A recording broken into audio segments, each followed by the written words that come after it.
बार फिर से हरियाणा के शौर्य और वीरता पराक्रम के साथ उनका अभिनंदन कीजिए। फिर से एक बार जरा जोरदार करताल ध्वनि से हमारे गृह मंत्री जी का अभिनंदन, उनके शौर्य के लिए, विनय वीरता के लिए, पराक्रम के लिए, उनके सनातन धर्म में, राष्ट्र धर्म में, हमारे ऋषि धर्म में उनकी जो अगाध श्रद्धा है। और ऐसे वीर पुरुषों की सन्निधि में हमारा देश, धर्म और संस्कृति सुरक्षित है। ऐसे अपने प्रबल हमारे राष्ट्रवादी शासकों की सन्निधि में हमारा राष्ट्रवाद, अध्यात्मवाद निरंतर प्रखर हो रहा है। मैं अपनी प्रसन्नता व्यक्त करते हुए, और ये गीता महोत्सव का जो पुण्य प्रवाह है, यह ऐसे ही देश और दुनिया में प्रवाहमान होता रहे। और वैसे भी ये तो काल ही है सनातन धर्म के गौरव का। अब गुलामी की सारी निशानियां मिटती जा रही हैं और सनातन का गौरव प्रतिष्ठित होता जा रहा है। बोले भारत माता की। बहुत बहुत आभार परम पूज्य स्वामी रामदेव जी का। देव सज्जनों,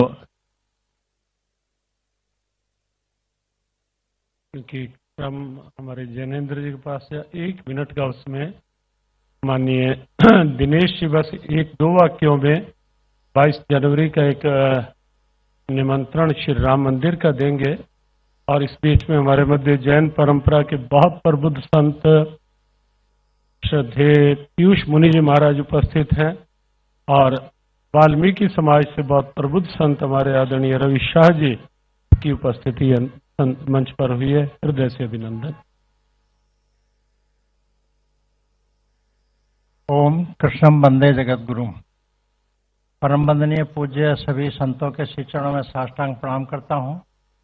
भारत के गृह मंत्री माननीय अमित शाह जी, हरियाणा के मुख्यमंत्री माननीय मनोहर जी, तथा जनता में सभी आदरणीय बंधुओं भगिनी, ये रामलला का जो 500 वर्षों का संघर्ष रहा, रामलला जहां जन्मे थे वहीं पर ही 22 जनवरी को उसी स्थान पर अब विग्रह का स्थापन होकर प्राण प्रतिष्ठा का आयोजन निश्चित हुआ है।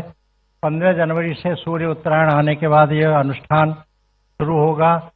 22 जनवरी को 12:20 जो शुभ मुहूर्त है, उस समय प्राण प्रतिष्ठा का अनुष्ठान संपन्न होगा। और उस समय पूरे देश के सभी गांव, नगर, मोहल्ले, घर घर ये सब आग्रह किया गया है कि उस समय जो लाइव दिखाया जाएगा, गांव के मोहल्ले के सब बच्चे बड़े, महिला पुरुष मिला इकट्ठे होकर स्क्रीन पर उस लाइव कार्यक्रम को देखें। और शाम को सूर्यास्त के समय 5 दीपक कम से कम घर पर, दरवाजे पर अवश्य लगाएं। अधिक लगा सकते हैं तो अवश्य लगाएं। अयोध्या में जो आनंद उत्सव मनाया जा रहा है वो गांव-गांव और घर-घर का आनंद उत्सव हो, हर मन का आनंद उत्सव हो। इस प्रकार का आप सबसे भी आग्रह और निवेदन। और उसके बाद 22 जनवरी के बाद फिर आप सबको भी रामलला के दर्शन के लिए मैं निमंत्रण करता हूं। आप सबसे निवेदन करता हूं कि कभी भी आइए, दर्शन रामलला के उसी जन्मस्थली पर करिए। ये 500 वर्षों में कितनी पीढ़ियां चली गई, हम सबका परम सौभाग्य है कि उस जन्मस्थली पर विग्रह के रामलला के दर्शन करने का हम सबको सौभाग्य मिलेगा।